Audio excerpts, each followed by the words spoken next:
Okay.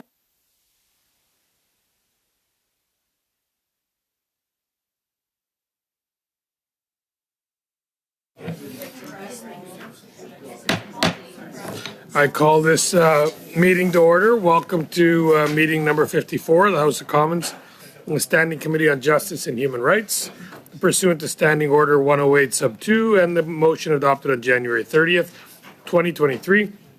The committee is beginning its study on Canada's bail system. Today's meeting is taking place in hybrid format, pursuant to the House Order of June 23rd, 2022. Members are attending in person in the room and remotely using the Zoom application. I'd like to take a few comments for the benefit of the witnesses and members. Please wait until I recognize you before speaking. For those on Zoom, please use the raise hand function and the clerk and I will do our best to identify you and put you in order. As to translation, if you're here, you can select floor, English, or French. And if you're on Zoom, please use the icon at the bottom and choose the same floor, English, or French. All comments are to be addressed to the chair.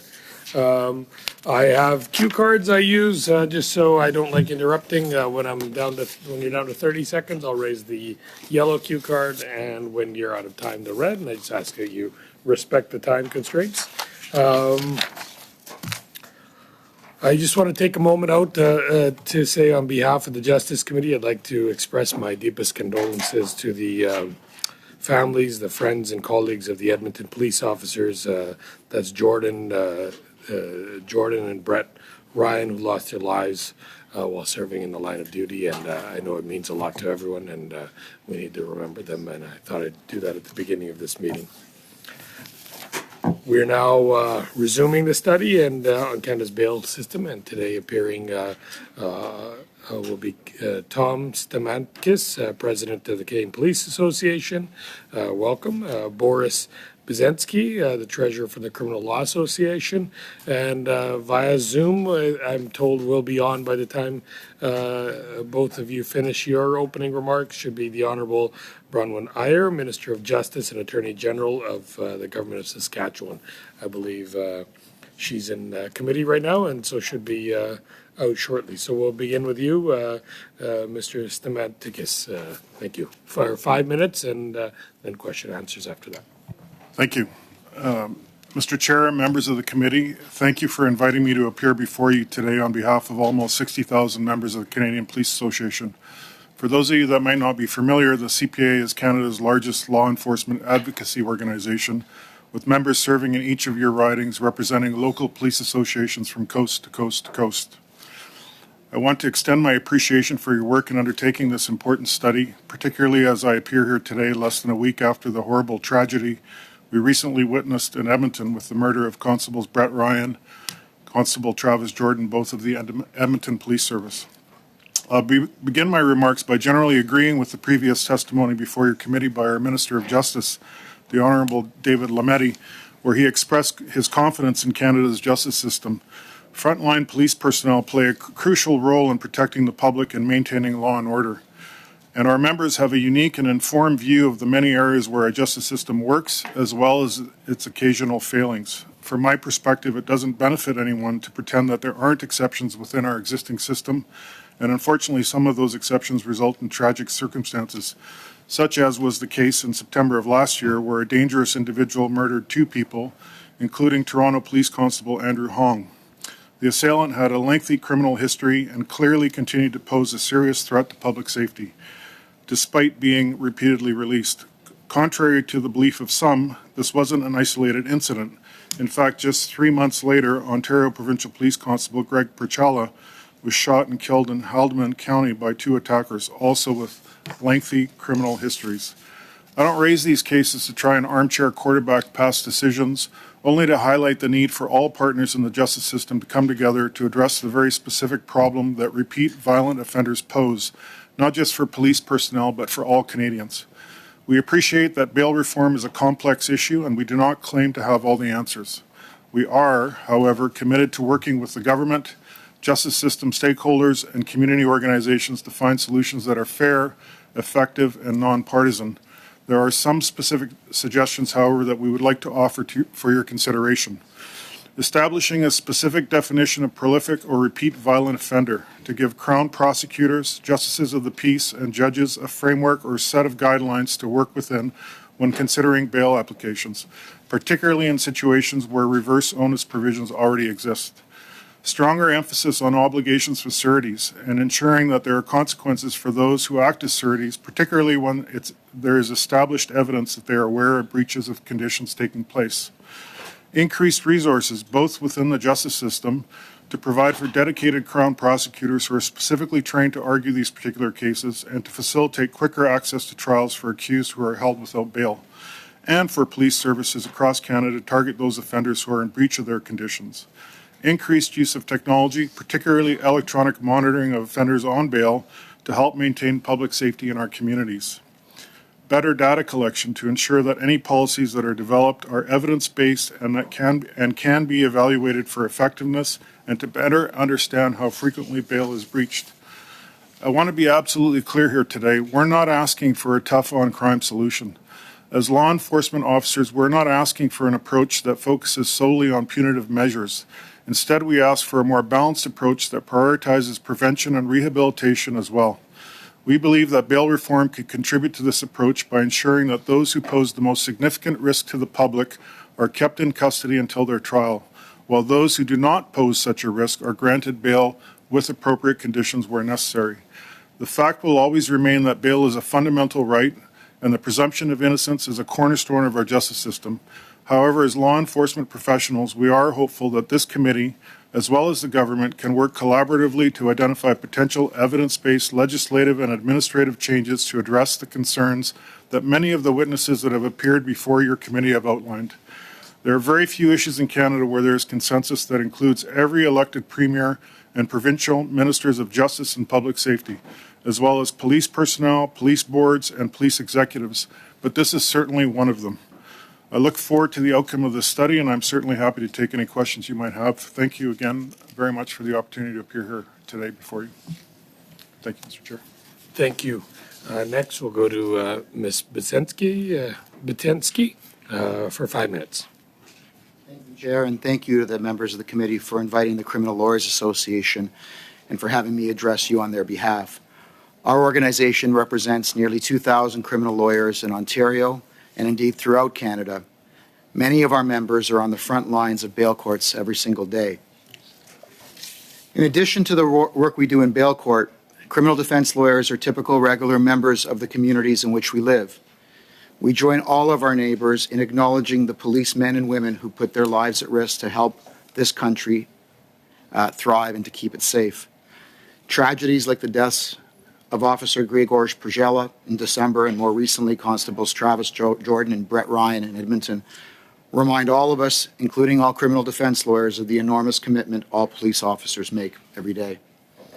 May one legacy of all the police officers that are taken too soon from us be that they led our government officials, this committee included, to re-examine and produce a more just and fair system of bail, and not merely one that incarcerates more people who are presumptively innocent. I've had the privilege of, over the last 20 years or so, litigating a number of leading cases, Ontario and Manitoba and at the Supreme Court of Canada, regarding the issue of systemic bail court delays. I want to focus some of my remarks on that issue today, as it is an issue that I believe this committee can spend some time in reviewing. The position of the CLA can be summarized in a number of points. Others have spoken about the presumption of innocence, the latter principle, the right to reasonable bail. In the interest of time, we won't repeat those principles, but of course we acknowledge them as the bedrock of our system of bail. 2, the legislative amendments, to the criminal code are generally not required to address public safety or to help protect the public. All the tools are already in place to permit judicial officers to make appropriate bail decisions in every case, including decisions to detain those who pose an unacceptable risk to commit further violent crimes while on release. Our judges are appointed following a rigorous selection process, and they're highly qualified to apply the legal principles that's been codified by legislation and explained by the Supreme Court of Canada. While some justices of the peace do not have legal training, many have become subject matter experts with respect to bail and have extensive experience applying the law in this area. Despite the expertise our jurists have, bad outcomes can still occur. This is not the result of bad laws, but rather the simple fact that predicting future violence is very difficult. A standard of perfection can never be achieved, nor should it be the yardstick by which to measure whether or not our system of bail is working. Bail courts in Canada are not lenient. I encourage everyone to recall the remarks of Dr. Nicole Myers, who testified before this committee on the last occasion, and the statistics that she cited in support of her proposition. It is not easy to get bail in Canada for serious offences. The suggestion that's been made by some to increase the number of offences that are subject to a reverse onus provision is not, in our view, likely to have any significant impact on any future case and will not help to better protect the public. Unlike some who trace this to the presumption of innocence, I simply rely on the de facto realistic outcome in bail court that everybody facing these types of charges, possession of handguns, for example, is already facing a de facto reverse onus situation, even though the law may not call it that. Every single lawyer that represents a client in bail court on these types of charges comes prepared to argue about why their client should be released, regardless of what the onus in the criminal code actually says.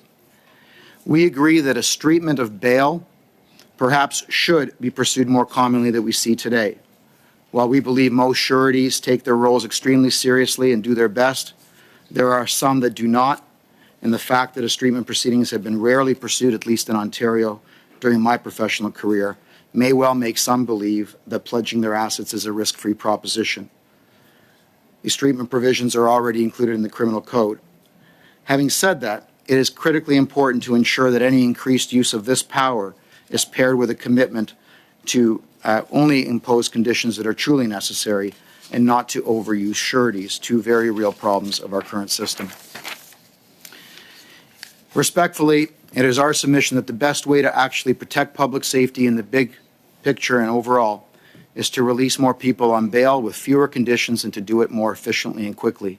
While this may seem counterintuitive for reasons explained by other witnesses before this committee, studies show that short-term gains that are realized by keeping an individual in custody without bail are outweighed by the increased risk to public safety that will relate to the very same individual when he or she is eventually released.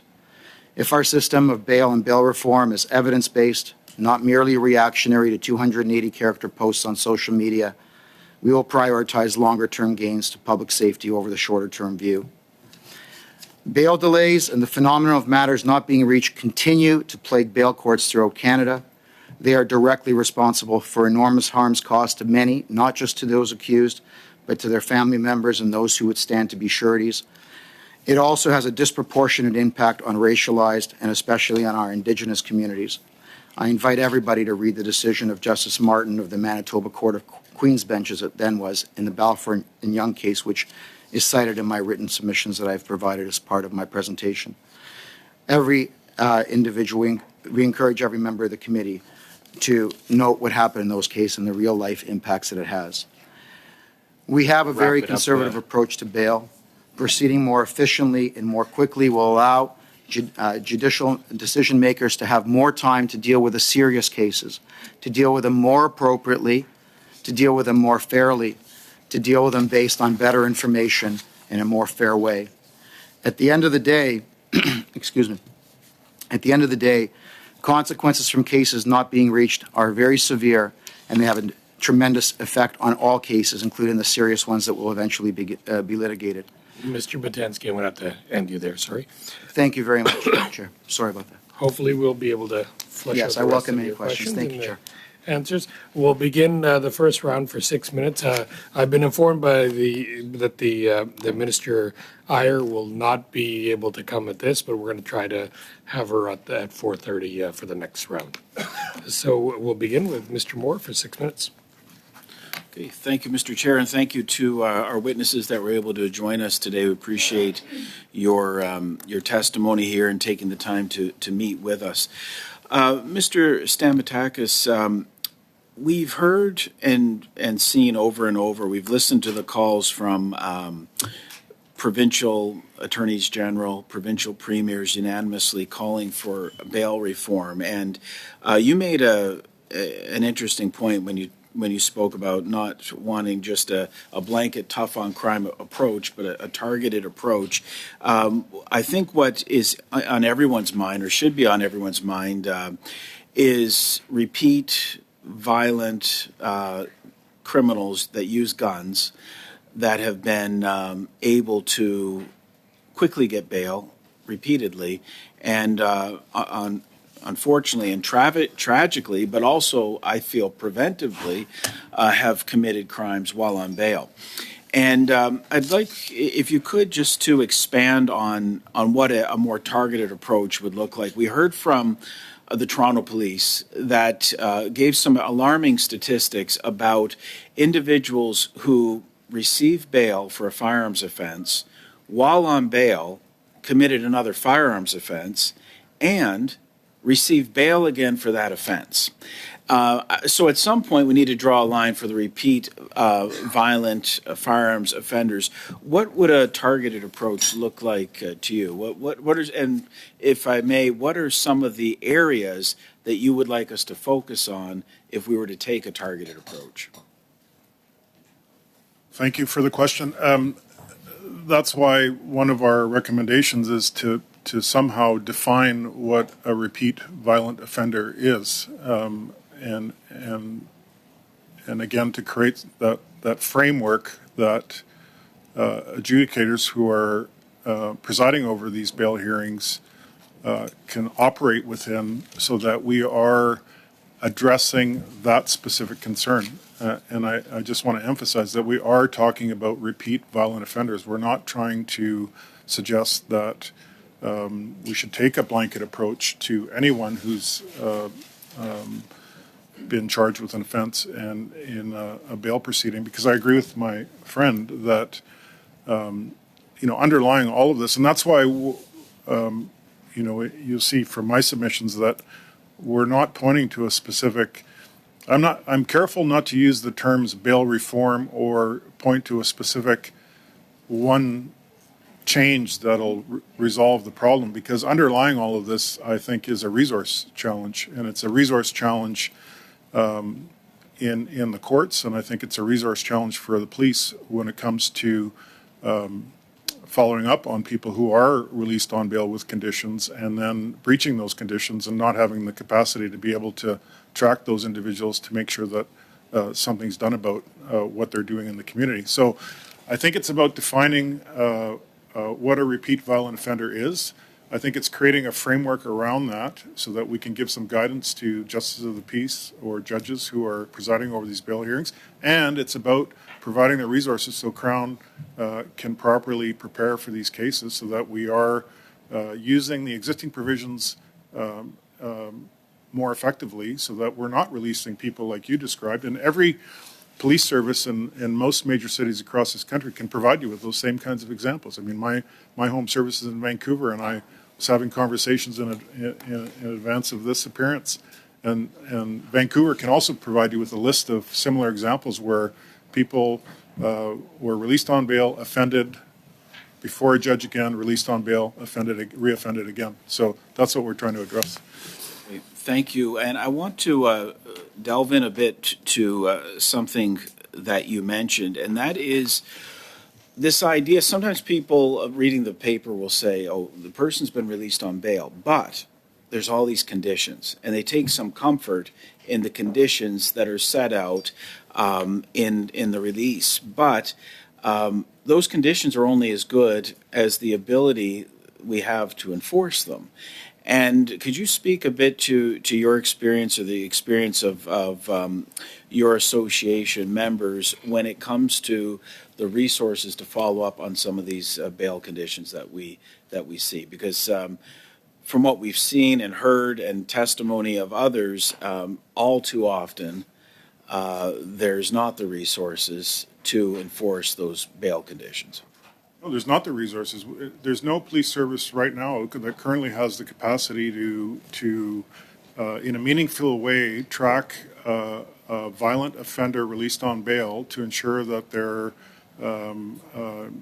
complying with their conditions. And if we were to do that, it's a significant it requires a significant allocation of resources, and it has a significant impact on budgets. So you're allocating resources that you now can't use for some other important service that you're providing to the community, or you're not responding to something else because you're reallocating resources. So it does happen on occasion where surveillance teams are assigned to track a particular offender where there's a significant risk to the community, but there are huge implications to that. All right, thank you. Thank you, Mr. Moore. Next, we'll go to Ms. Dillon for 6 minutes. Thank you, Mr. Chair. I'd like to start with Mr. Batinsky. Thank you for coming, and to both of you for coming today and testifying. So my first question is, it's regarding your testimony. You said bail courts are not lenient in Canada. Can you provide us some examples, please? Well, I simply rely on the fact that in Ontario anyways, almost 77, I believe, % of the people who are in our provincial jails are people who have not yet been convicted of any crime. They're people who are either waiting for bail hearings or those who've been denied bail. Throughout Canada, that number is a little lower, but still close to 70%. I can tell you from years of on-the-ground experience that, I appreciate some of the statistics that have been cited by police forces throughout this committee that seem to suggest something different, but that is not the experience of, that's my experience, it's not the experience of most of our members. People facing allegations of having violated their bail while on bail for a serious crime and having committed another serious crimes have a real uphill battle to obtain bail. We tend to over-condition. We have something in the range of 8 conditions on average that we impose on an individual when he or she is granted bail. We overuse sureties, although they don't in Saskatchewan, and you may ask the Attorney General, who's testifying after me, about how they're so successful in avoiding that. But generally speaking, we make it very difficult for people to get bail, notwithstanding some of the public dialogue on the subject. That's right, what you just said, that we've heard a lot of testimony about repeat offenders or violent offenders. Would you say that a lot of people who are preventatively incarcerated or detained, not given bail, are they first-time offenders mostly or repeat offenders? It can be both. Certainly some people charged with very serious crimes are denied bail or aren't granted bail even without a prior record. You can think of people accused of murder and other very serious crimes that may be denied bail even without a prior record.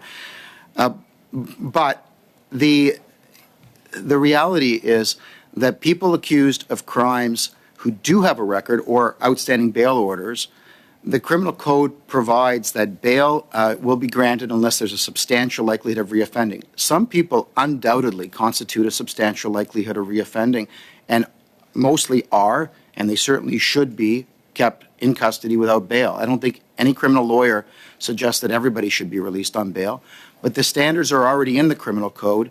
They don't require revision, and it's a case-by-case application where a person's liberty is at stake, and we should trust our jurists to apply the law fairly. And you spoke about racialized Canadians being detained or over-incarcerated. Are those who are over-incarcerated, they're at the bail stage, or is it more after they've been convicted, or even first-time offenders for maybe minor accusations are still incarcerated? My understanding is both. I think there are figures that, again, Dr. Myers, who testified, had figures for you, I believe, in this regard. Certainly, in my experience, the cases that I've done, the Balfour and Young case, which is a case that I litigated in northern Manitoba dealing with mostly Aboriginal defendants, was a very shocking and very eye-opening experience to the bail challenges, and it was specifically about bail. And I should say that it was a situation where everybody in the system was doing their utmost, working very hard and in absolute good faith. But it was such a significant under-resourcing issue that the impact of the inability to receive timely justice, mostly by Indigenous accused, was felt throughout the community in a very disproportionate way. And from what you've seen in your experience and in your practice, limiting judicial discretion to impose individualized bail conditions, what would you say about that? Well, we don't have, I mean, every accused is different, every crime is different, and there really isn't, it's not easy to come with one-size-fits-all justice. We come up with guiding principles, which is likelihood or confidence that a person will attend in court for their hearing, lack of a substantial risk of reoffending, and a general public confidence criteria which judges can apply depending on the facts of a specific case, whether or not it's a strong Crown case, whether or not there are serious allegations, whether or not it's strong evidence, and a host of other related factors that are applied on an everyday basis by judges and justices of the peace that are trained to do exactly that. Thank you for that. And can you tell us about the impact on the judicial system when somebody who may be innocent but is accused nonetheless and is detained without bail? Can you talk to us a little bit about that, please? Sure. When somebody is taken into custody, they will often face loss of job, loss of relationship, loss of children if there's any kind of family law court proceeding that's ongoing, loss of housing.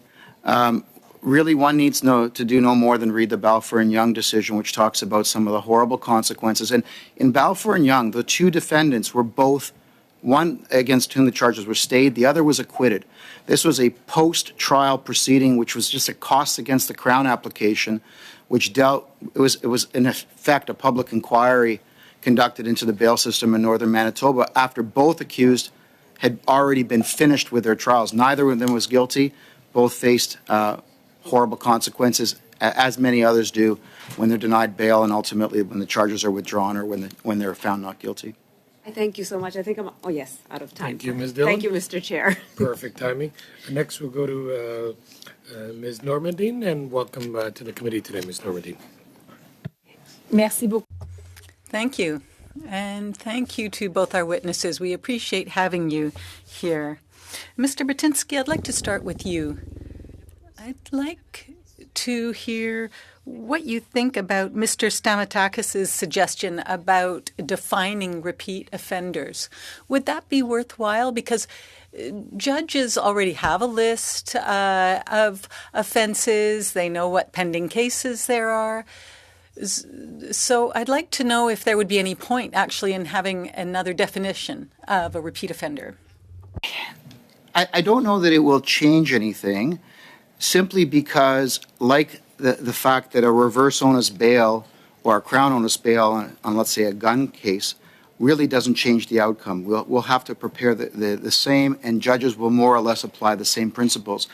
If you have somebody that does or doesn't meet a definition which we can establish, a judge or a justice of the peace will still know that that person has a lengthy history of prior offending. I mean, however we come up with a definition, it's probably going to involve some degree of prior offending for violent crimes. If you have a bail hearing involving that type of individual, most judges are going to take the risk of reoffense very seriously, and you'll be hard-pressed to come up with bail for that person unless you have an excellent plan in place and can satisfy the court that they are not a substantial likelihood to reoffend. And that doesn't matter, honestly, whether it's a Crown onus or a reverse onus, because my job as a defense lawyer will be exactly the same, and the submissions I'll make will be exactly the same. So having a definition in place, I don't think will solve anything, although it may help people in the public understand a little bit about how judges do their work, which does have a benefit in terms of public awareness. I'm not sure it'll have a benefit for public safety. Merci beaucoup. Thank you. You also spoke about delays in bail hearings. How long are people waiting? Could you tell us about that, perhaps in Ontario? So, unfortunately, one of the real problems that we have throughout Canada is gathering data that's reliable. And data has been notoriously poor. But I can tell you from the cases that I've litigated only, and some of the cases that we know of, we have two cases in Ontario. I did one was a 24-day delay. We have the Simonelli decision where criminal organization charges were stayed for approximately about the same 23-day delay in getting bail hearings. Another case that I did was an 8-day delay in getting bail hearings. And these are not people, just so it's clear, it's not people who are adjourning their matters because they aren't ready. It's for people who come to court ready to proceed, and the court says, sorry, we don't have time. And the Manitoba cases in Balfour and Young, you have delays in the 6-week range in some cases, which are not uncommon.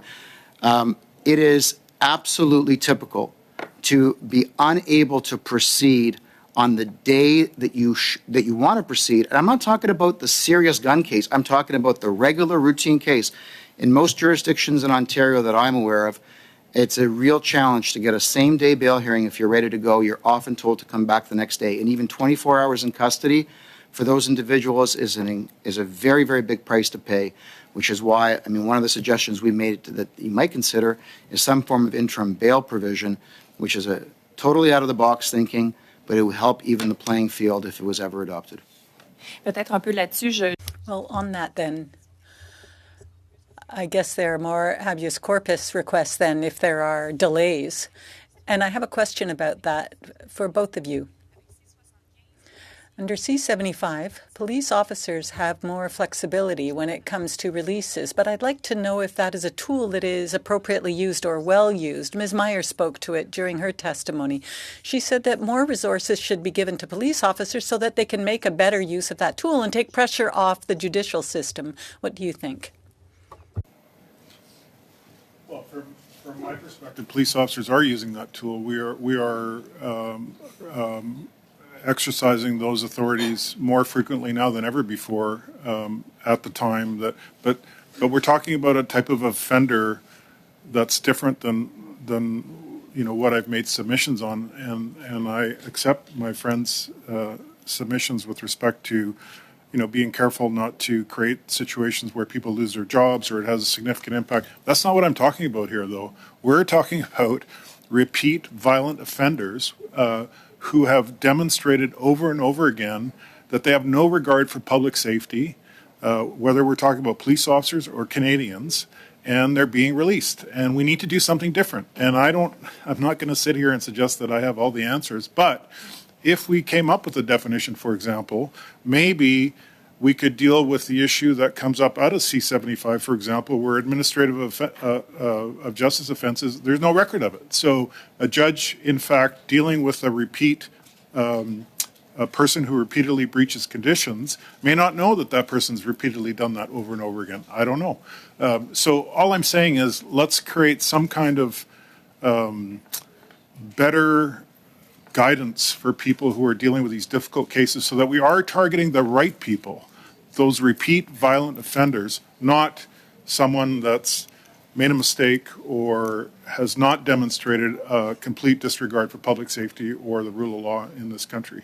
That's the point I'm making. So can we come up with something, for example, where a judge would be informed with respect to the impact on victims, on those kinds of things? And I can give many, many examples. I mean, we talked about the police officers who were killed in the last number of months, but how about the police officers who were shot? How about the co-workers that are affected? How about the dispatcher or the communications operator that's never going to come back to work because feelings of guilt and all of the other ramifications of dealing with those issues? And it's not just with respect to police, but what about those people who are dispatching when citizens are killed, and seriously harmed? There's a huge impact, and we've got to get ahead of it somehow.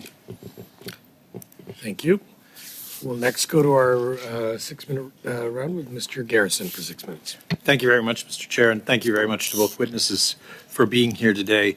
I want to start with Mr. Stamatakis. I have to say, you must have become the longest-serving president of your association in its history by now. I don't know if that's true or not, but I certainly appreciate all the time you devoted to advocacy on public safety issues. I think your suggestion on guidelines is very interesting. I wonder how you envision that would work. Since guidelines aren't normally legislated, who would do that? Would we end up with 13 different sets of guidelines, or how do you envision that would work? Yeah, no, I'm not suggesting it would be easy, and I realize that, the federal government has a role and provinces also have a role, but I somehow think, that's one of the challenges in this country, generally speaking, and my friend here alluded to it, in terms of, data collection, so that we can better understand what the scope of the issue, what the issues are. We see it right across the whole criminal justice space, but also the policing space, in terms of how do we collect data nationally that can better inform what we do, whether it's from a policing context or whether it's in the context of the criminal justice system, in terms of how we're prosecuting and managing the bail hearings, for example, whatever. So I don't think it's going to be easy, but I think we can get together and somehow come up with something that will help address what I see as a gap, a shortcoming for a very specific type of offender, not a broad brush, let's treat everybody this way. I'm talking about people who are wreaking havoc in our communities and where there's a real cost. So would you see perhaps having federal provincial ministers sit down together and write a kind of standard or model definition that can be applied in each jurisdiction after that? Yeah, I think it could certainly be something that could flow from our federal, provincial, territorial ministers' meetings. They meet regularly. They do come up with policy direction from those meetings. It could be people smarter than me could maybe come up with some kind of a legislative amendment. I don't know. I just think that this is something that we can do, and whether it's a guideline piece around, whether it's with respect to what I suggested around creating a definition, whether it's using the existing provisions around sureties and making sure that there is a consequence so that it's not a free pass, particularly where they know that these breaches are occurring. I think it's a combination of things. It's not just one simple solution to this problem. And you've raised once again the question of monitoring conditions for those who are on bail. And I accept your argument about resources. As a former police board member myself, I know police never have resources for this. But are there other alternatives that we could and should be using to supervise those who have conditions placed on their bail? And are those widely available? Yeah, absolutely. I mean, electronic monitoring is an area where I think we could do a better job of that. I think electronic monitoring is used differently by different provinces, varying degrees of success. I think there's lots of technology out there that we can now utilize better to track, to ensure that people are complying with conditions when they are released on bail. That's one area for sure. I think we can do a lot of education, for example, around, we have, for instance, and this, I'm just spitballing here because you asked me the question, but, we have Crime Stoppers right across the country. We could do a lot of education around better reporting around when people who are released on bail, when they're breaching conditions. So there are a number of things that can be done, I think, to better educate the public, which I think my friend suggested as well, which would all have a positive effect, I think, in terms of making sure that people that should be on bail are on bail and those that shouldn't aren't. I'll turn to Mr. Potensky on the same topic of one of the things that happens in Ontario is community-based bail supervision programs. What's your experience with those, and are those helpful in getting more people released? They're outstanding, but they're limited in terms of the number of places that offer them and the number of people that they can supervise. And so with declining budgets, there are fewer and fewer people that qualify. The eligibility criteria becomes tougher and tougher to meet. So the short answer is they are wonderfully successful. The track records of these programs are very, very strong, and they would be very useful. And if I can make one point from an economic perspective, how do we fund the resources? I agree. I mean, the resources are a major problem. We incarcerate, in Ontario, approximately 7,500 people right now are in pretrial custody, give or take. If we were to reduce that number by 25%, we can save about $150 million a year. That money could be reallocated to either community-based programs that will help people stay out of the life of crime to begin with, or even if you want to just ignore that aspect of it, you can dedicate that money to increasing police budgets, for supervising bail, for doing all sorts of things. We can put people in the community for a lot less money than we can put them in jail. And the money that we would save by helping decarcerate our pretrial detention facilities can be used either for bettering the community or for supervising people on bail, or both, and still come out many $1 million ahead. And in your presentation, you talked about longer-term public safety benefits from having more people released earlier with fewer conditions. Can you expand on that point? Sure. I mean, jail is highly criminogenic. You spend a day in jail, you're going to come out worse off than the day before you went in, and you're going to become, quote-unquote, hardened, to use a word that may not fit for everybody. Anybody that spends 6 months in jail without bail is not going to commit a crime for those 6 months, but they're going to come out of it more dangerous than they were when they went in. And as a result of that, we as an overall society, we don't measure public safety only for the 6-month period in time where one person's on a set of charges. When that person's experience or journey through the criminal justice system ends, somebody else's begins. And so overall, if we talk about public safety and protecting lives, we will save more lives by giving more people community-based release plans and by incarcerating them, making them more dangerous to begin with than any gains we realize from keeping that person behind bars for 6 months. Thank you. Thank you. Thank you, Mr. Garrison. We'll now go to our next round of 5 minutes, beginning with Mr. Caputo. Thank you, Mr. Chair. Thank you, Mr. Stamatakis, for your service and for appearing today. Thank you, Mr. Batinsky.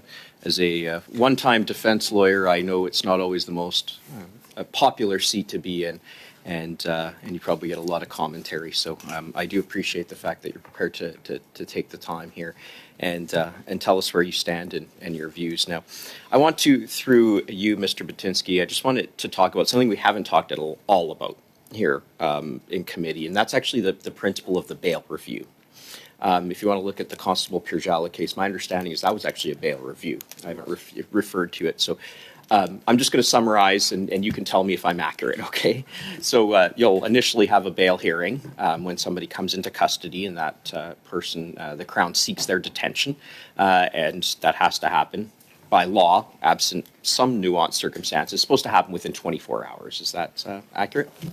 It should, and that's one of the main areas that I've spoken to you about. But yes, you're right. It doesn't happen nearly as often as it should. Yes.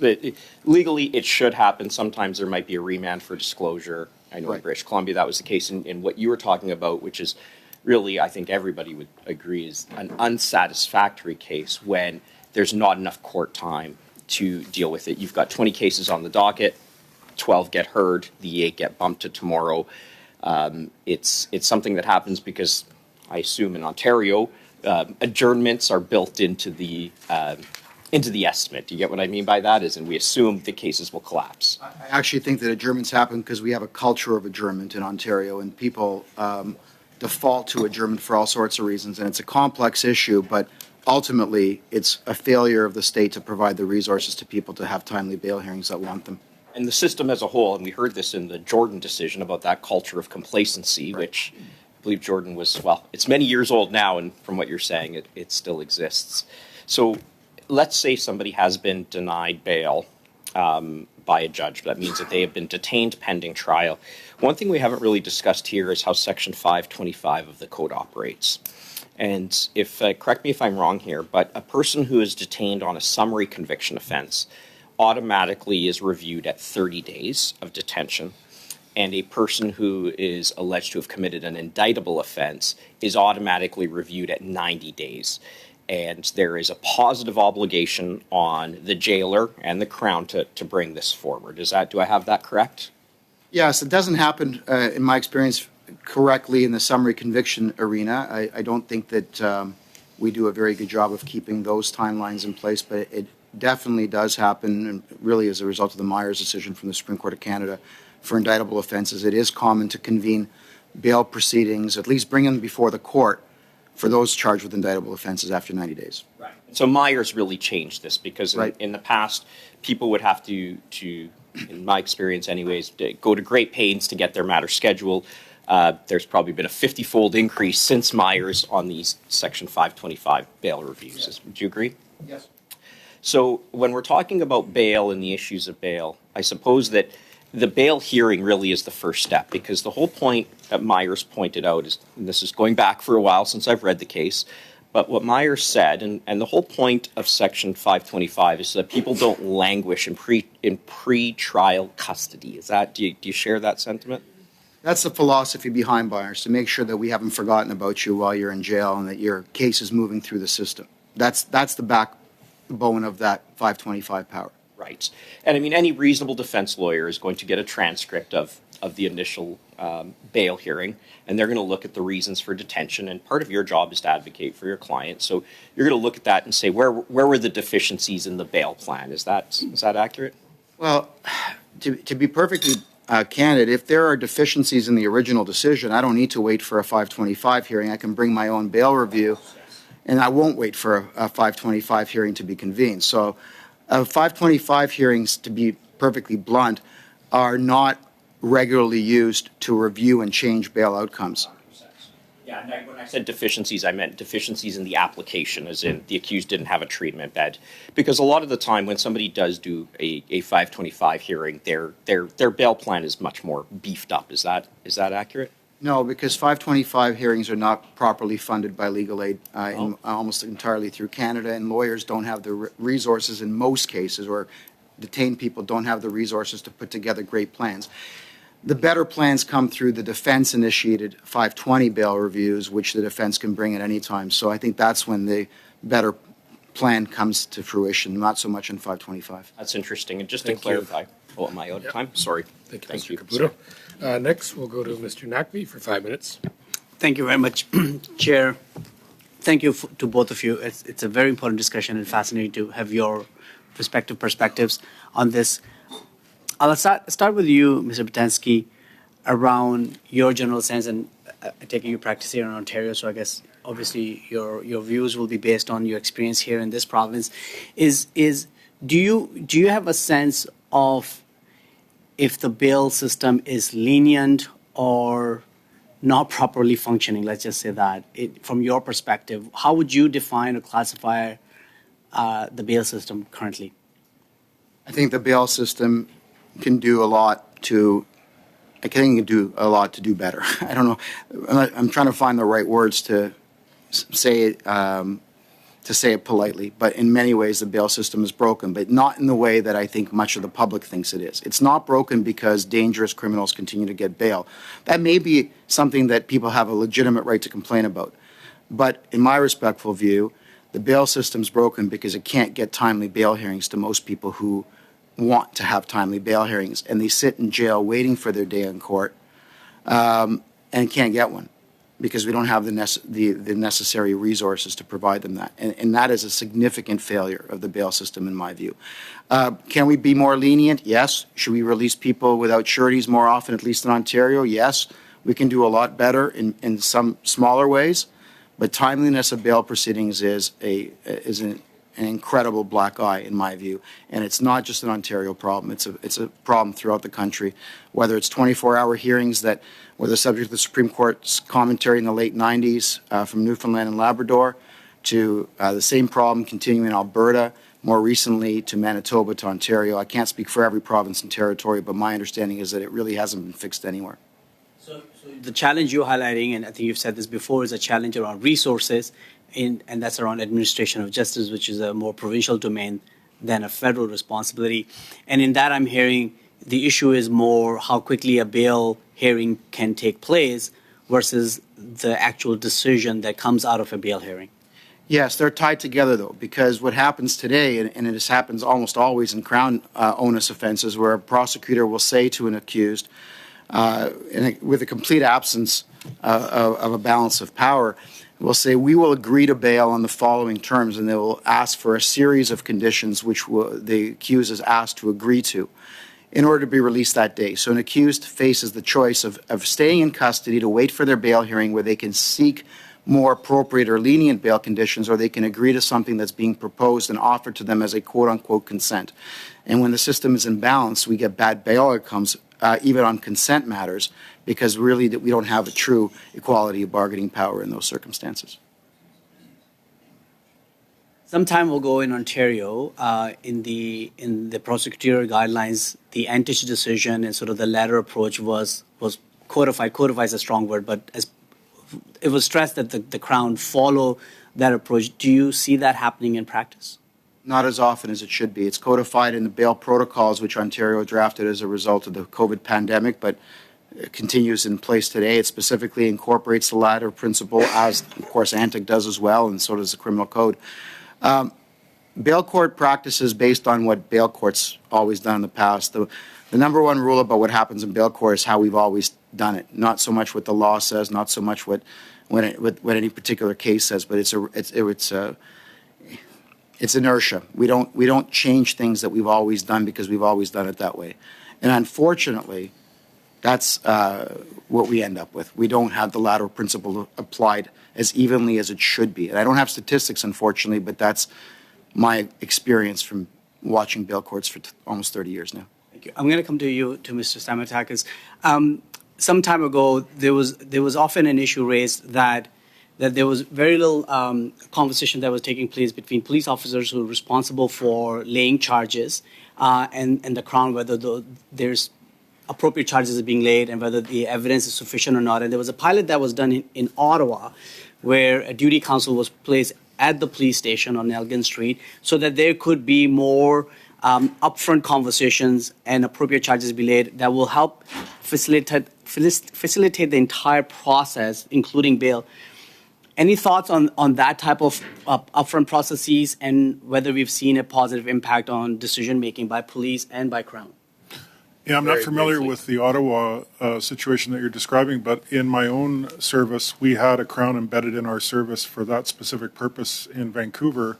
And in my experience, that it was hugely beneficial because you ended up with better outcomes because you had communication. And I know the province of British Columbia just made an announcement around putting together teams of police officer, Crown, probation officer to better manage these issues. And that is a step in the right direction where we get better collaboration and more continuity around how these matters are dealt with when you have dedicated Crowns, dedicated police officers, dedicated probation officers managing these important issues.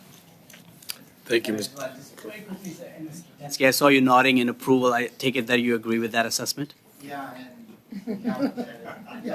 Yes, thank you. Thank you. That's appropriate. Yes or no answer, please. Yes. I'm a lawyer. I can't say yes or no answers. Thank you on behalf of the Justice Committee. I want to thank you for your testimony and your time with us today. I'm just going to suspend for a few minutes, and we're going to have our next witnesses sound checked and brought in, and we'll also have the witness we were not able to have the last round into this as well.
Sure.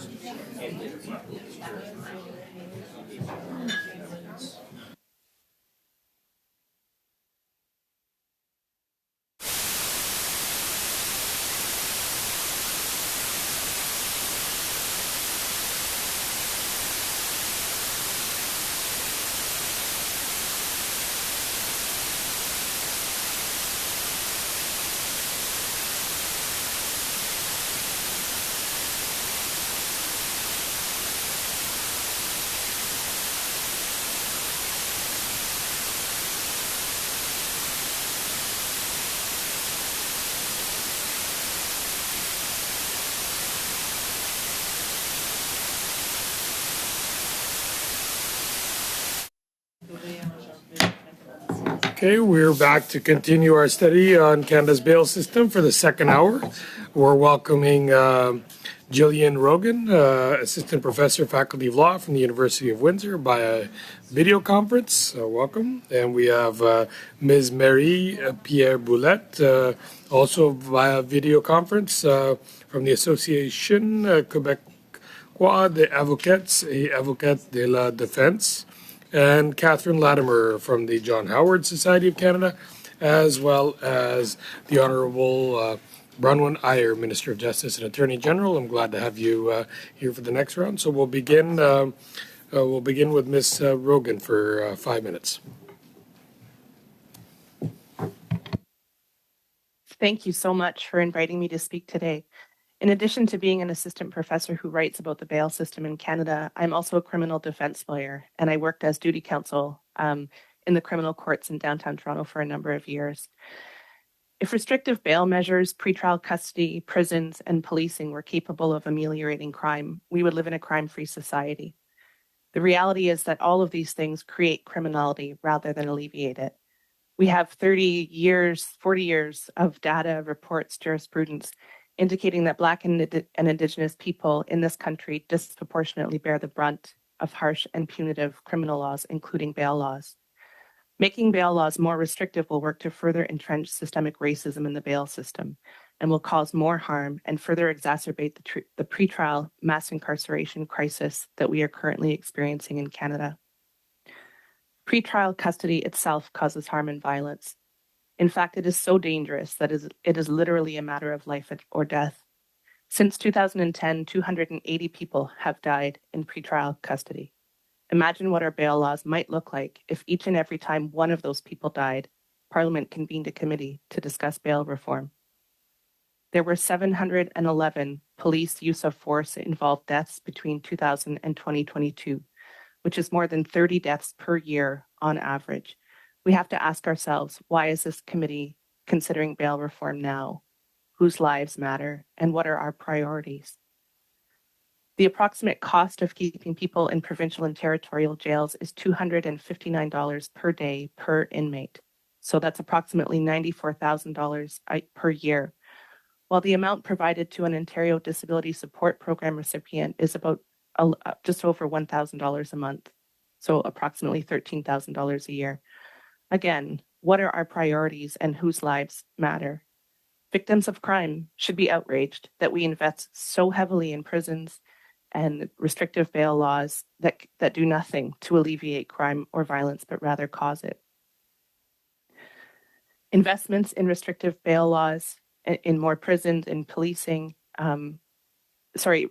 restrictive bail laws will equal more prisons and more investment in prisons and policing. And it is Indigenous, Black, and racialized people, people with mental health issues, people who live with substance abuse issues.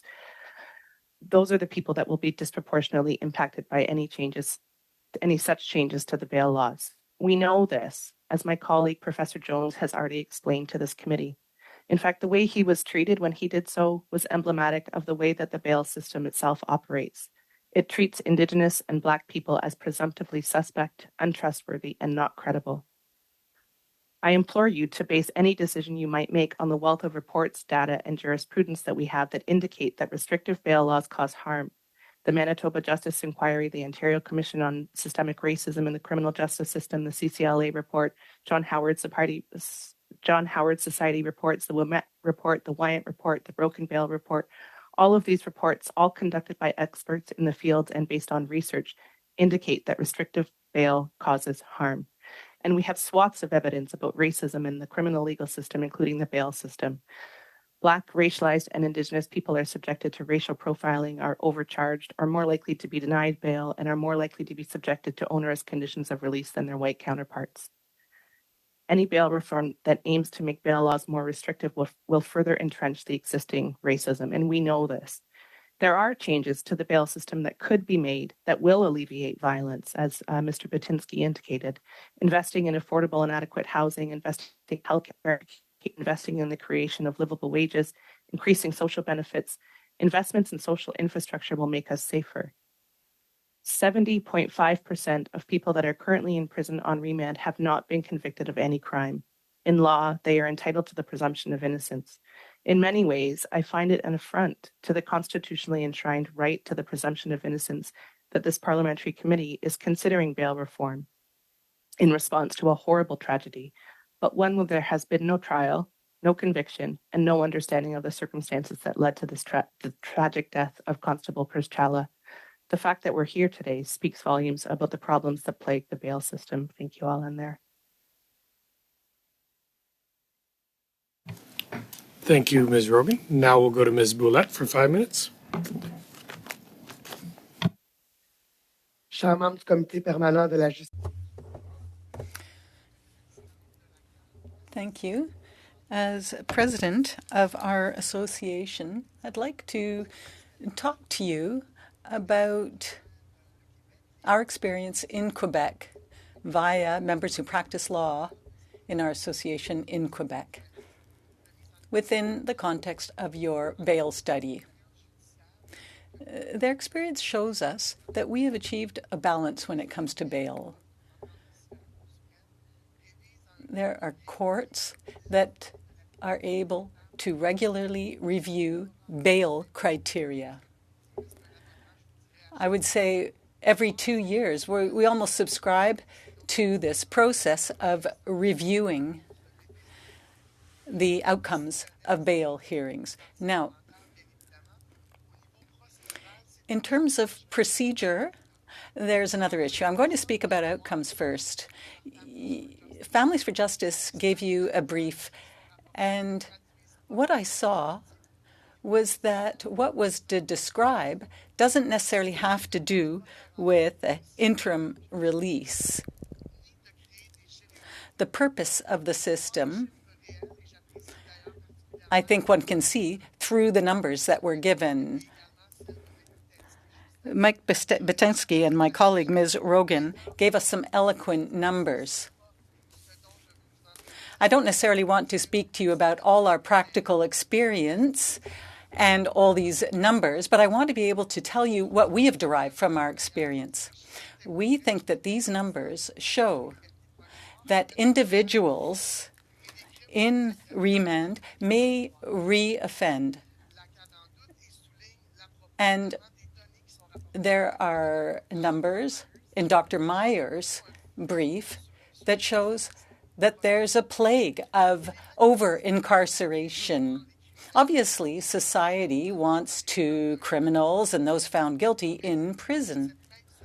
But this same society should not be, and probably does not want, to send innocent people to prison. In the Supreme Court, it was pointed out that superior courts have been working since the 90s, and the interpreter apologizes, but the sound makes it very difficult to interpret. Oftentimes, society wants to be protected, and they want criminals imprisoned. Now, just because you put someone in prison, does that mean the crime has disappeared? The administration of justice is seen as too lenient often. This perception is a visceral perception on the part of society. But judges can't use that to decide whether someone is released or not on bail. Those who are accused of certain types of crimes will never be released or provided with an interim release. Judges have to make very informed decisions, and they have to judge without necessarily passion interfering with their decisions. Now, in terms of remand or interim release, we have to remember that there's a presumption of innocence. There are people who may be found guilty of serious offenses, but they may also be released between their arrest and their trial. So it's not the public's perception that should always be taken into account. That doesn't mean that society shouldn't be taken into account. Society will always have these reflexes, but we have to remember that there's a presumption of innocence, and the presumption of innocence is important. There can be errors made, yes, but that's especially when we're talking about people who were found not guilty and imprisoned unfairly. Now, what do we think needs to be done in terms of public safety? That is also based on our experience. We think that there needs to be monitoring of conditions when there is interim release. It's obvious to us that this kind of monitoring, though, is inadequate. In fact, it's almost absent.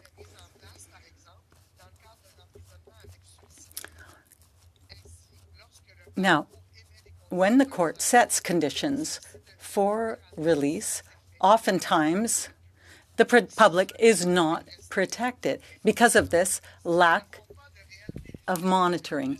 There is not enough.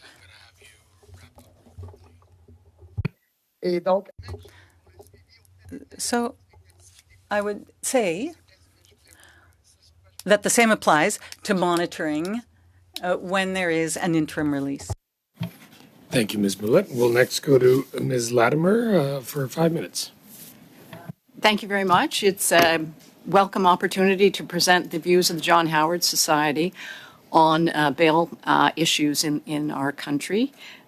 We regret the tragic death of the police officer at the hands of someone who had been released on bail and was not respecting the conditions. Criminal law reform, however, that is motivated by a single tragic incident too often does not address the real problem. In our view, another reverse onus provision will not fix our broken system. It is our hope that the death will be the impetus for a comprehensive reform of the dysfunctional pretrial release and detention system in Canada. Our hope is that the reforms are empirically based and address both respect for the presumption of innocence and the right to reasonable bail, and serve to protect the public over the short and long term. It appears our current system is failing on both fronts. The presumption of innocence has been a principle of our criminal justice system since the Magna Carta. Most first world justice systems include this presumption and the attendant right not to be punished prior to the conviction of a crime. High pretrial detention rates raise concerns among international human rights bodies and others that rights are being violated in the country's justice system. Compared to other countries, Canada's proportion of pretrial detention prisoners to total prisoners is shockingly high. England and Wales is 11.7%. The United States is 22%, while Canada's pretrial prisoners amount to 38.7% of the total prison population, according to the 2017-18 data. Compared to other developed countries, that proportion jeopardizes Canada's reputation as a country that takes the presumption of innocence and rights to reasonable bail seriously. Hopefully, this study of bail will get an explanation of why the legislative provisions lead to such high rates of pretrial detention. Delays and inefficiencies in the system could lead to prisoners being detained for longer periods of time than in other developed countries. That is a serious deprivation of liberties. Delays in the system could also be leading to people who are released on bail being subjected to liberties-limiting conditions for longer periods than necessary. Trial processes may be taking too long in Canada. Courts are bogged down with low-level offenses, including administration of justice offenses.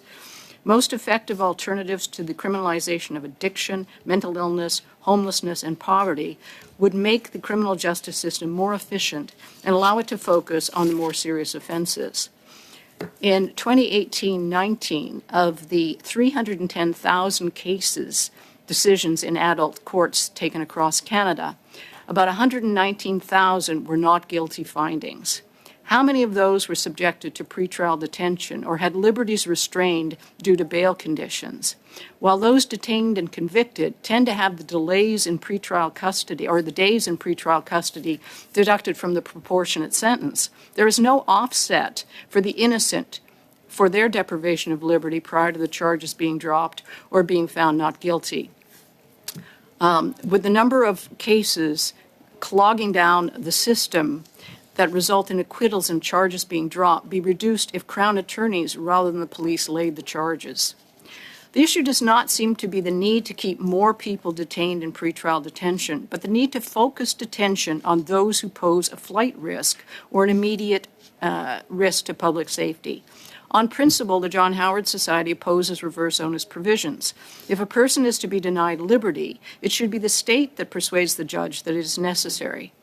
Risk of future criminality is very difficult to predict accurately, and while past conduct is one of the better indicators of future behavior, studies show that after 5 years of being crime-free after completing the sentence, the risk of a person with a criminal record committing another offense is about the same as the risk of a person posed by someone who's never committed an offense. There is undoubtedly a risk posed by people who are in active violent crime cycle. The person referred to by your witness, Robert Davies, who breached his current bail conditions, was in possession of a handgun and was nevertheless re-released on bail, should be studied to find out why. Did the Crown fail to persuade the court to detain? What evidence was presented? Was there a reverse onus that was applicable? On the other hand, how many are defaulting into pretrial detention due to homelessness, mental illness, addiction, no access to counsel, no surety, no community bail supervision or alternative programs? Courts are bogged down with low-level crimes and administration of justice offenses and offenses connected with mental illness and addictions. Community-based alternatives would provide greater efficiencies. And we know that the community-based bail verification and supervision programs work well, are less expensive than detention, and counter the systemic discrimination against the marginalized in the criminal justice system. There should be greater investment in them. Studies are clear that time spent in pretrial detention increases the risk of future crime. Even short periods disrupt stabilizing employment, housing, health and treatment regimes, child care responsibilities, education, social networks, and families. Custody in provincial jails, pretrial, expose people to violence, deny them access to rehabilitative programming, and often limit their access to medical treatment. It is a harsh experience. Too many people die in pretrial detention. Conclusion, John Howard hopes that there is a comprehensive reform to our bail system. Thank you, Ms. Latimer. Last, we'll go to the Honourable Bronwyn Ayer, Minister of Justice and Attorney General via video conference. Glad to have you back. The floor is yours for 5 minutes. Thank you, Mr. Chair, and thank you very much for graciously accommodating me this afternoon. First, I would like to say I was certainly very pleased to participate on behalf of Saskatchewan with my colleague, Minister Tell, in the federal provincial territorial meeting on bail reform 10 days ago, chaired by Minister Lametti and Minister Mendicino. As Saskatchewan, we were pleased to hear Federal Justice Minister Lametti announce a commitment to, quote, move forward quickly on targeted reforms to the criminal code on bail, and also pleased that he called his commitment the result of, quote, good faith collaboration by all levels of government to address the needs posed by repeat violent offenders. And certainly we agree. The bail system, specifically around repeat violent offenders, and let's be very clear about that, is in need of reform. As we know, the primary purposes of bail are maintaining public safety and public confidence, and these risk, Mr. Chair, being undermined. Only 1/3 of Canadians now has confidence in our criminal courts. Police chiefs across the country are calling for reform. Sheriffs are being deployed to cities, downtowns, provinces are having to devote and deploy additional resources to community safety. States of emergency are on the rise on reserves in Canada. There is no question that social disorder, crime are on the rise. And of course, we have seen some tragic deaths, and a number have referenced that of Ontario Provincial Police Officer Pashala over the past few months. A case where, as we also know, the judge had serious concerns about release, and about which it's been written that even a bleeding heart could turn to stone, considering some of the offenses that had previously been committed in that case by that offender. What's known as catch and release bail is part of a broader problem. The numbers point to that. In Saskatchewan, according to data from Statistics Canada, in 2021, there were 15,274 incidents of, quote, bail violations. This is a 9% increase over the number of bail violations in 2020, which was 14,000, and a 30% increase from the number of bail violations in 2018. Saskatchewan has expressed concerns with Federal Bill C-75, passed in 2019, which established a principle of restraint, which favors release on bail at the, quote, earliest reasonable opportunity on the least onerous conditions. And at the FPT 10 days ago, I challenged these provisions in Bill C-75, put forward potential amendments to the criminal code that would hold repeat violent offenders accountable, improve public safety, and restore Canadians' confidence in the justice system. Also, Mr. Chair, leading up to the most recent ministers' meeting, Saskatchewan with Manitoba called on the federal government to expand reverse onus provisions in bail for crimes using knives and bear spray. As well, all Canadian premiers leading up to the FPT, including Saskatchewan, called for reverse onus on bail for those charged with violent gun crimes, as well as a broader review and bail reform.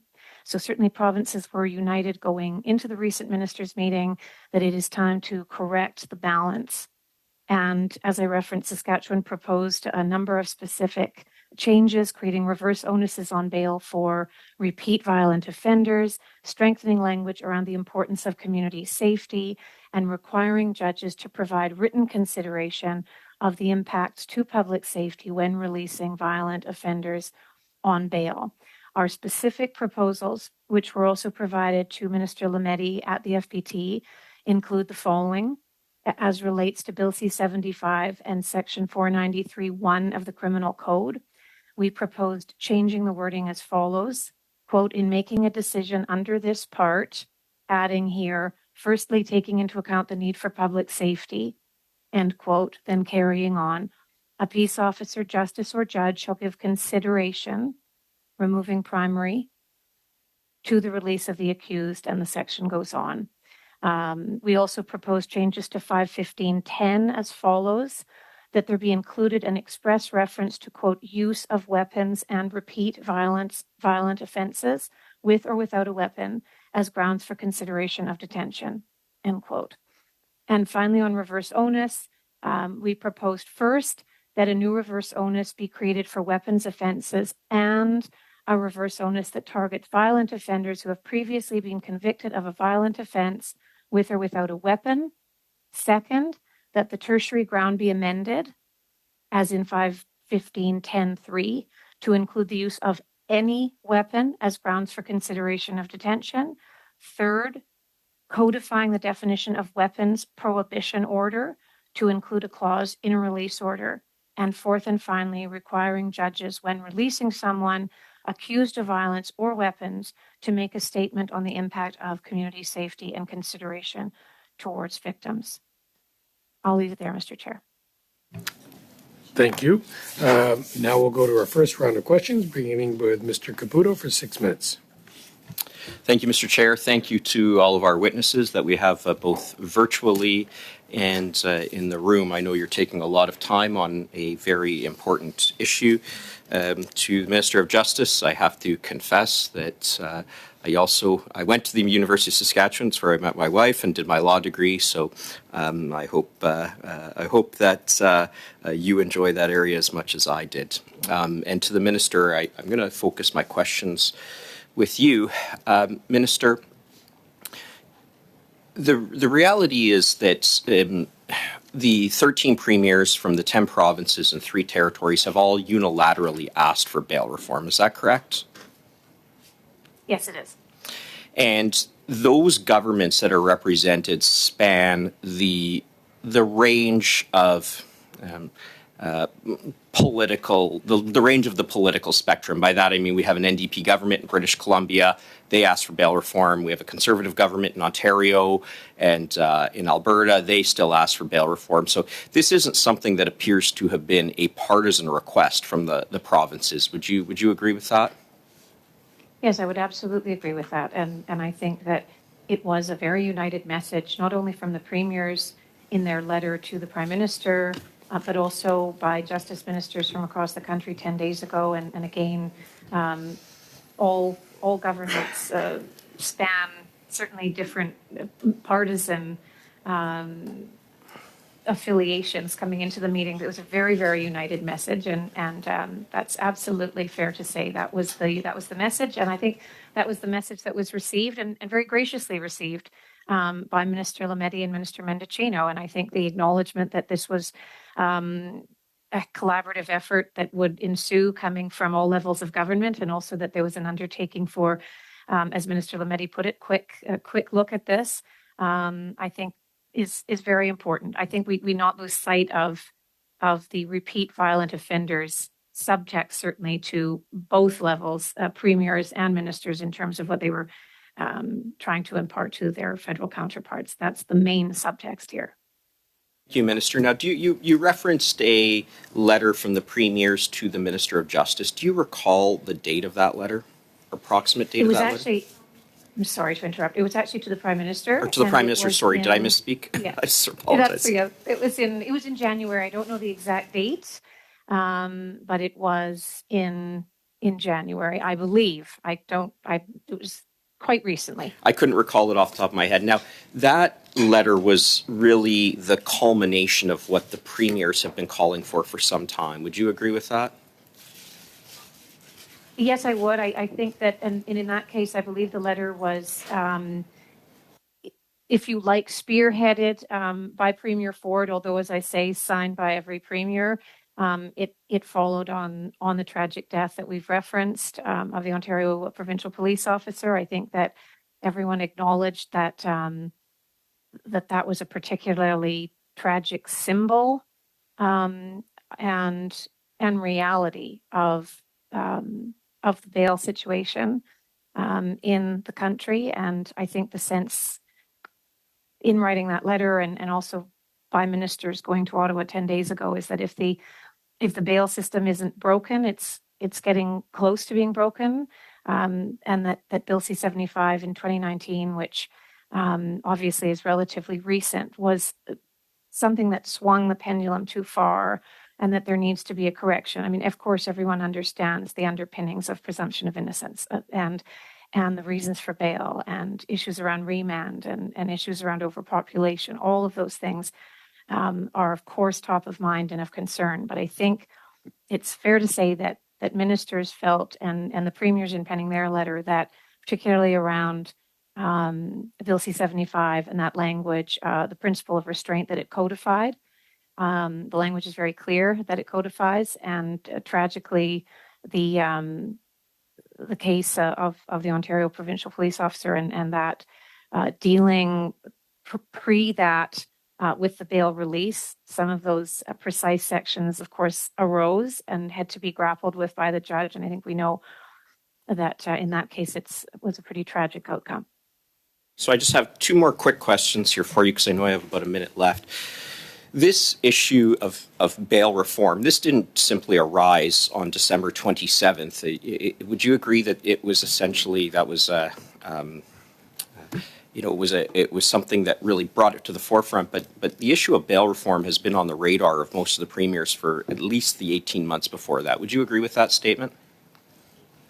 Yes, I would, and I think that was a culmination and an impetus in terms of the tragic events involving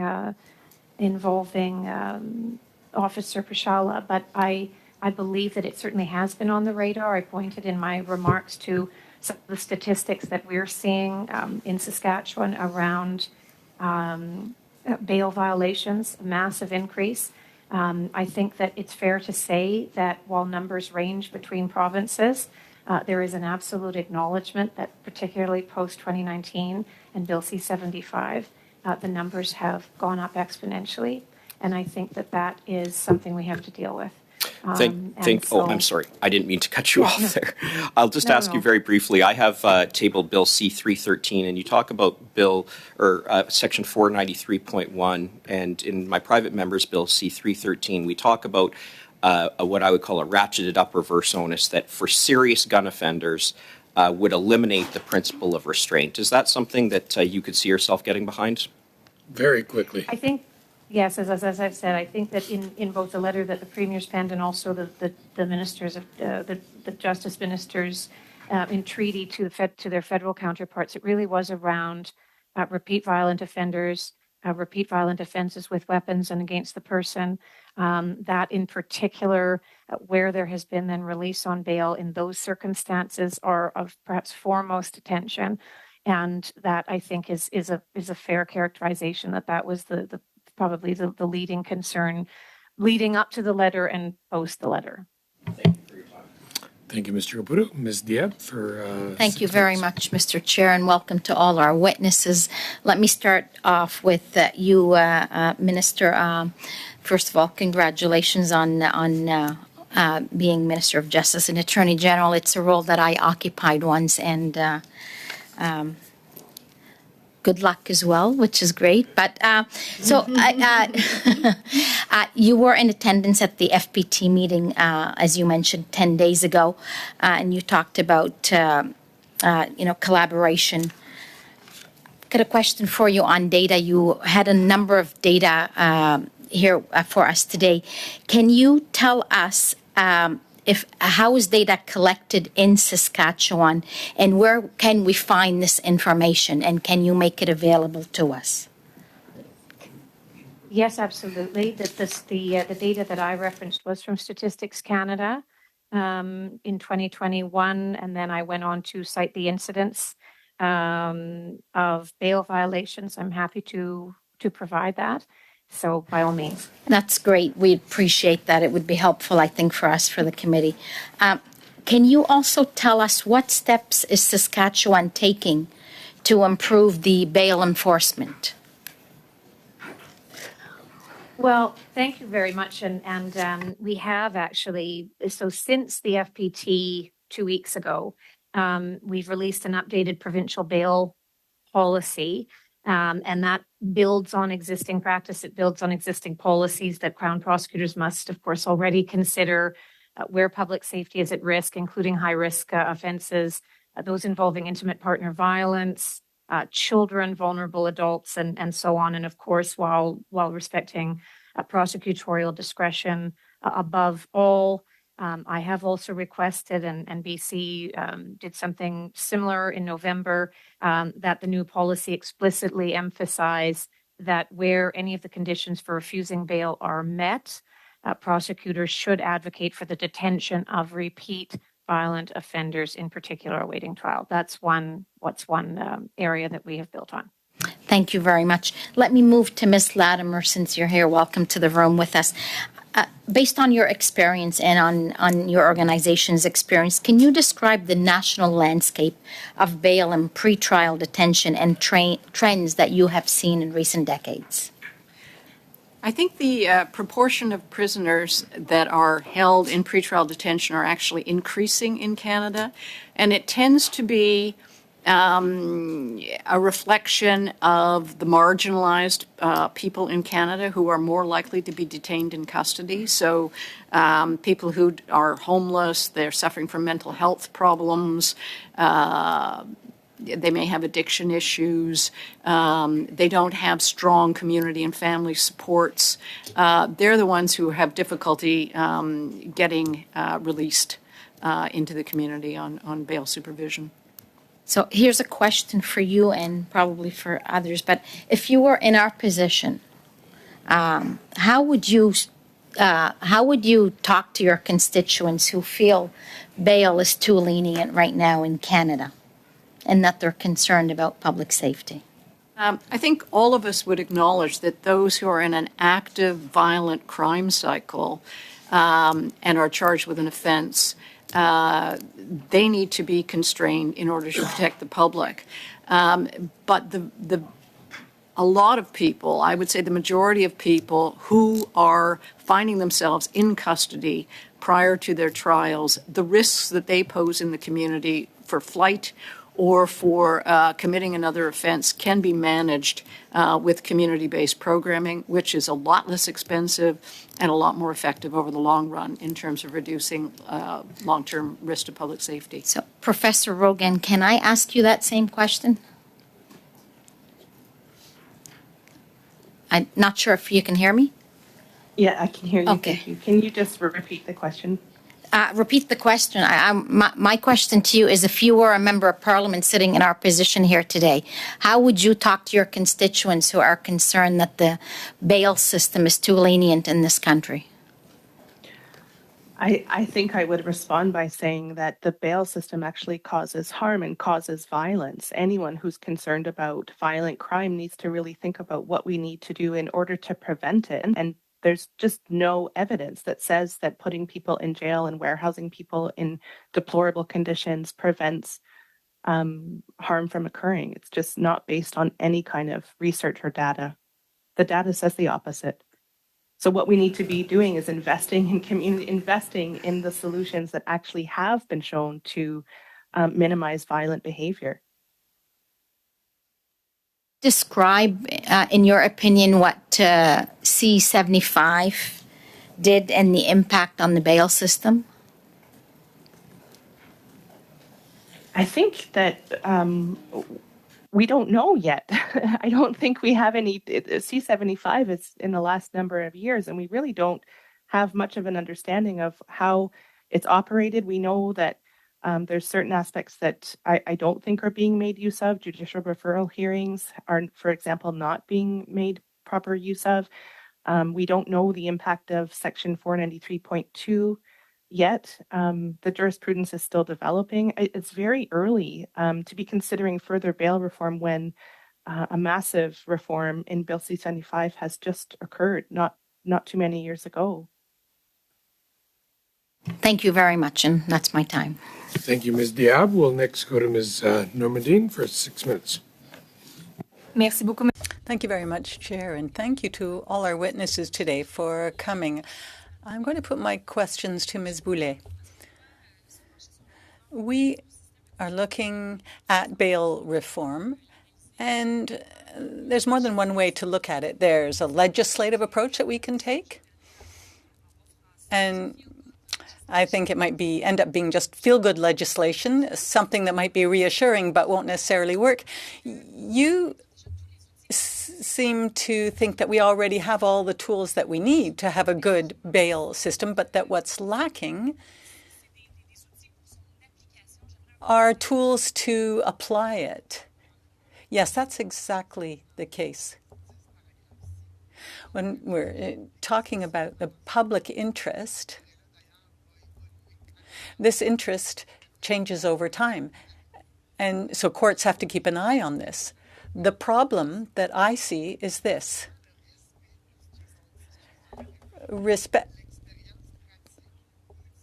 There's interference. There is interference. I'm sorry, my sound was turned off. What I wanted to say was, let's say there's a curfew. I'll take a practical example. It's all very well to have a curfew, but someone has to be checking that that's being complied with. And that's where we're lacking in follow-up, because we're not able then to find those offenders who are actually in this interim release or who are on bail. Someone spoke about breach of conditions. Well, What's a breach of conditions? It means that you did not comply with the bail conditions.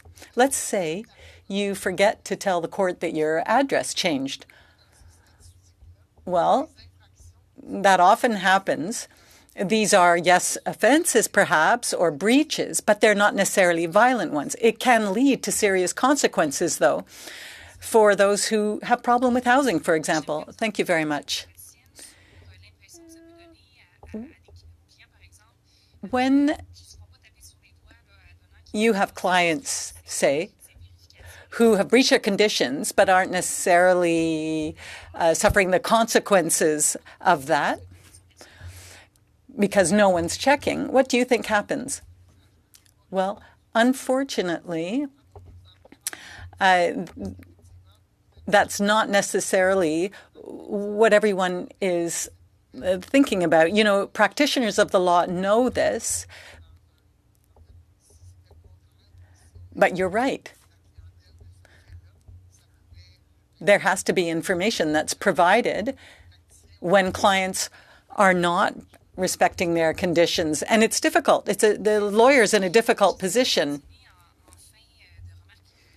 You mentioned something about the difference between monitoring for people who are in interim release and people who are out on bail. What would be the difference, and what do you think we could improve?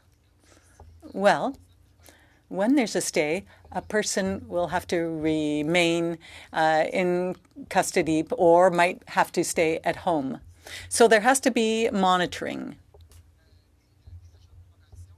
Probation officers, for example, have to make sure that that person is respecting conditions. Now, at a police level, communication is important. When a person is released, no one necessarily has the file. No one necessarily is responsible for monitoring. So there isn't a concrete plan. Well, then can you tell me what monitoring plans could do, how they could be more helpful? Do you think there would be as many problems with a breach of conditions? Do you think those can be efficient?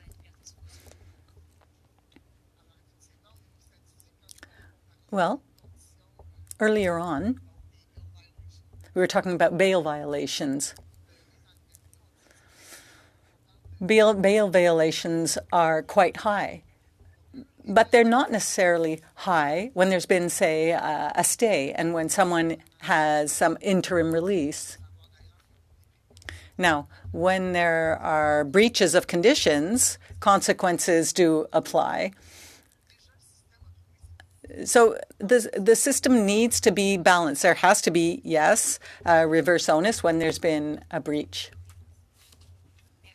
Thank you. With the few minutes that I have left, I'd like to hear your opinion on this.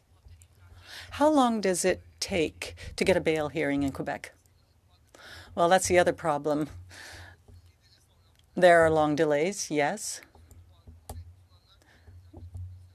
When there is a bail hearing, oftentimes the delays are exceeded, so we have to make sure that they are applied and that the appropriate delays are applied. Well, I have about 20 seconds left. I don't necessarily have time for another question, but thank you. Thank you. And next we'll go to Mr. Garrison for 6 minutes. Thank you very much, Mr. Chair, and thanks to our witnesses for being here today. I want to go to Professor Rogan. Since C-75 was raised by other witnesses, can you talk a bit about why C-75 was necessary in light of Supreme Court decisions in terms of the presumption of innocence? I think the presumption of innocence, amongst many other constitutional issues, including the very 11E right to reasonable bail, were at stake. Prior to C-75, the Supreme Court decisions really didn't introduce any new ideas. They confirmed codified language and existing jurisprudence and it was necessary because the issues still are post C-75. Persisting, delays in bail courts, onerous conditions, excessive overuse of sureties, bail, all of these issues continue to plague us, I think, in our system. But that's why C-75 tried to at least send a strong message to justices and justices of the peace and crowns and all of us that something needed to change, because in many ways the law isn't followed. The bail laws in the code that are codified are often ignored, in my experience of appearing in the bail courts, blatantly ignored in many ways. And we have yet to see whether C-75 has had an impact on that. My understanding from many colleagues is that it hasn't necessarily, as Mr. Batinsky pointed out, that I think in his words, the law from above doesn't necessarily translate into what happens on the day-to-day in the bail courts. Thank you. I want to turn to Ms. Latimer. I know the John Howard Society has extensive experience in running community supervised bail programs. Can you talk a bit about the impact of those programs, both on the offenders and or potential offenders, and also on the communities? The bail supervision and verification programs that are run by the John Howard Society have been very successful in terms of helping people to keep out of dire circumstances, which includes being detained, and getting the support in the communities that they need during this period, so that they can show up for their trials and participate constructively in the process. I think what's very important is that generally those that are disadvantaged in the current bail system are marginalized people, whether that's economically marginalized, whether they're struggling with mental health issues, whether there's some prejudice because of racial discrimination. And these kinds of programs actually help because it takes away some of that privilege that those who can afford good counsel and whatnot have in the bail process. So I think they're a great leveler in terms of trying to overcome some of the more negative elements of the bail system, but there's not enough of them, and there needs to be many more such programs. And of course, it's not up to the John Howard Society to offer them everywhere. No, we're very fortunate when governments choose to do this. I think it's economically to their advantage. As someone pointed out, the costs of detaining someone in custody. So the programs are much less expensive than detaining someone in custody. And can you talk a little bit about your experience, the impacts on those who are actually held in custody before trials? We've had several witnesses talk about that, but I know John Howard Society has intimate experience with the impacts on families and the community of the over-detention. It's extremely disruptive for people. I think there's even a greater level of anxiety and mental health challenges for people prior to a conviction than before, because they don't really know what's happening. Some of them have had little to no exposure to the criminal justice system before. They don't know how to interact with other people who are detained in provincial facilities. Provincial facilities are known by prisoners as the buckets. They're considered to be a very bad place to be detained. There's no programming. It's difficult to get. Like if you have an addiction, you're going to be coming off your drugs without much medical help. They're very stressful and difficult places for people to be.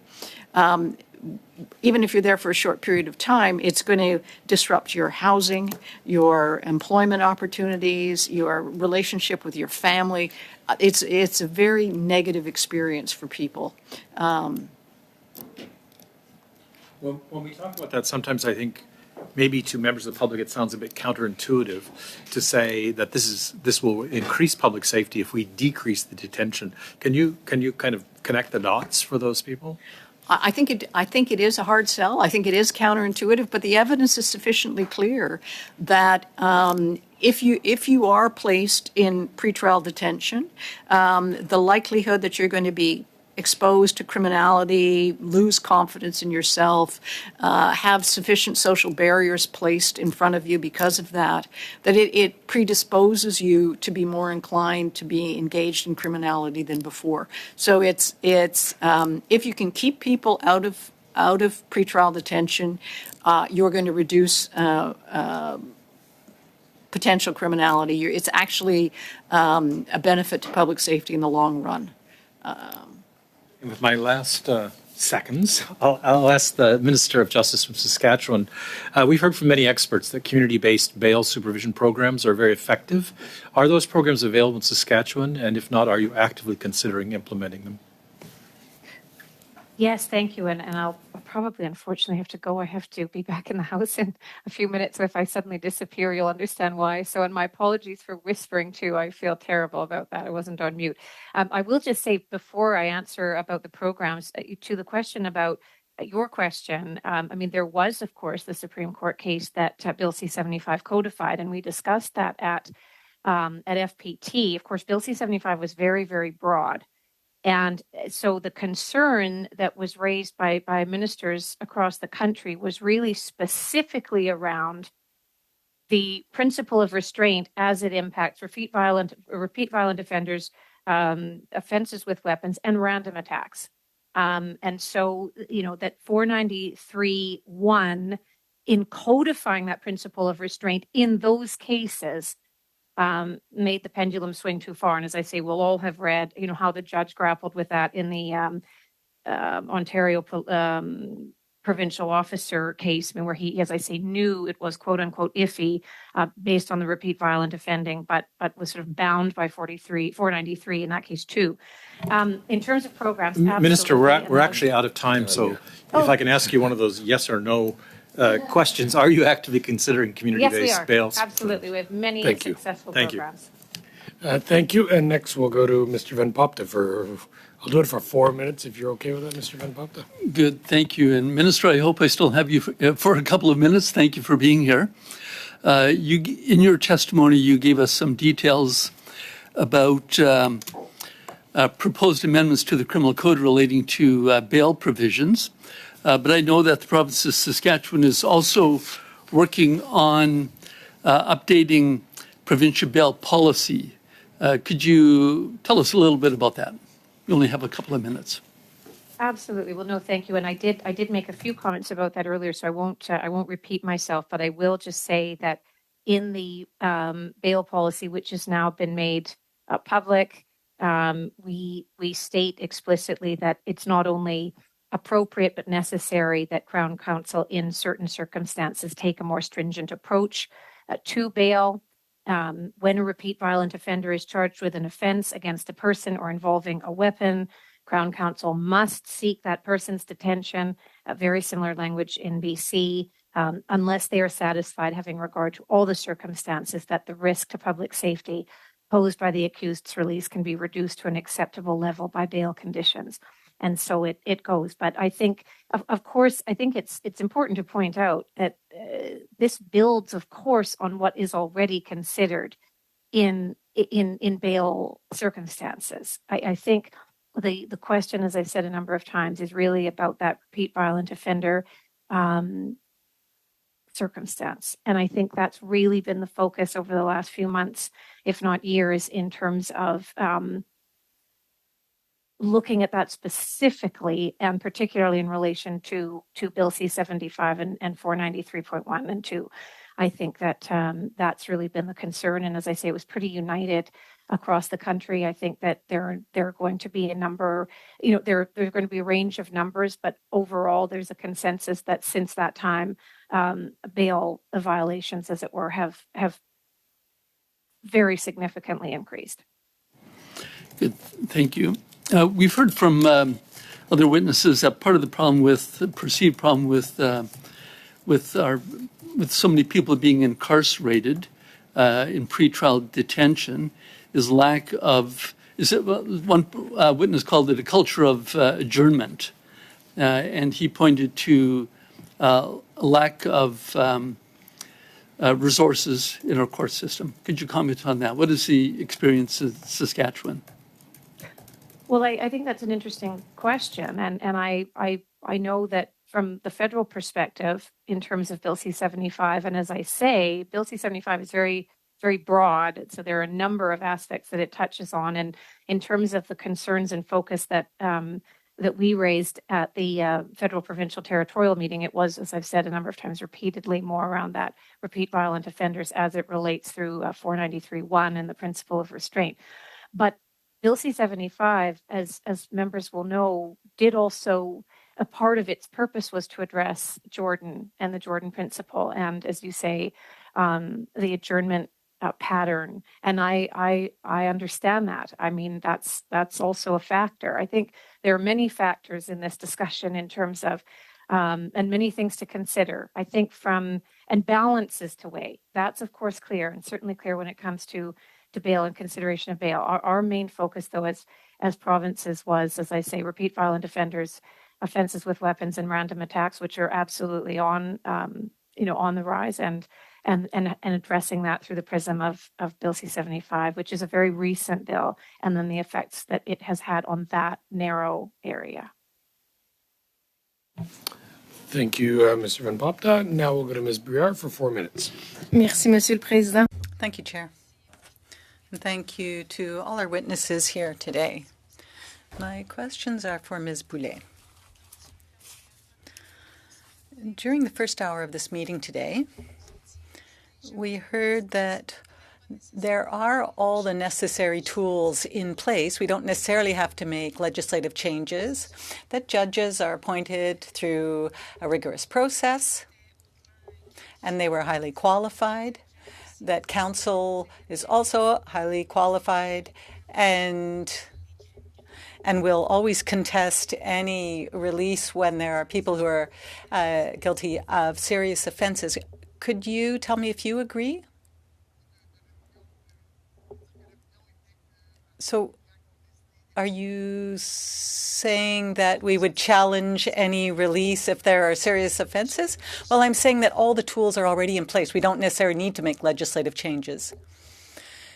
Yes, in terms of 515 mainly, everything is there in terms of the grounds that can be useful for judges to judge things on a case-by-case basis.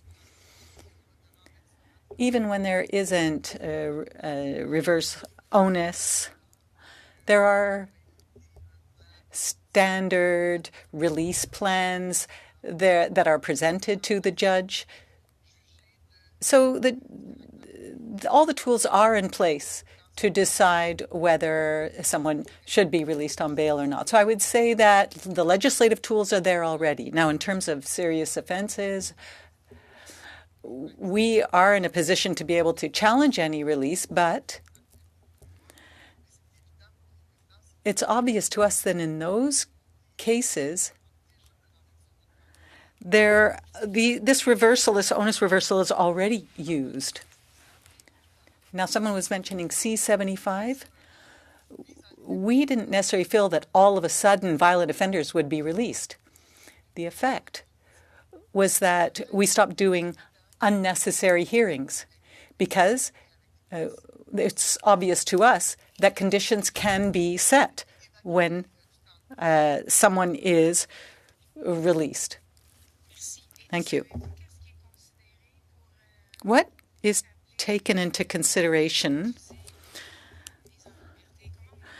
when someone has to be assessed for how violent they will be and whether they should be released? Well, you have to obviously look at their record, and that record has to be looked at objectively. So that's one of the factors, how dangerous they are. Also, the nature of the crime that was committed, the presence or not of weapons, access to weapons. I would say that the list is very, very long because we have to find all possible factors that the judges need to take into account. Very briefly, Ms. Latimer spoke to us about the impact that custody can have, no matter how short that custody is, the impact that that can have on the life of individuals. I'd like to hear what you have to say about that. Well, in fact, sometimes the impact of a release is that we can't do our work properly because we all take different approaches. When someone is released, it can make us sometimes vulnerable in how well we can do our work. Now, There are very, very serious crimes, obviously, that have been committed, and we have to take that into account. What we're seeing is that people are more and more discouraged, and there are people who feel or are treated as guilty even though they aren't. And thank you to all the witnesses once again for taking out your great time to contribute to this Canada's bail system report. Look forward to seeing you guys again sometime for some further studies. That concludes today, and we will now adjourn.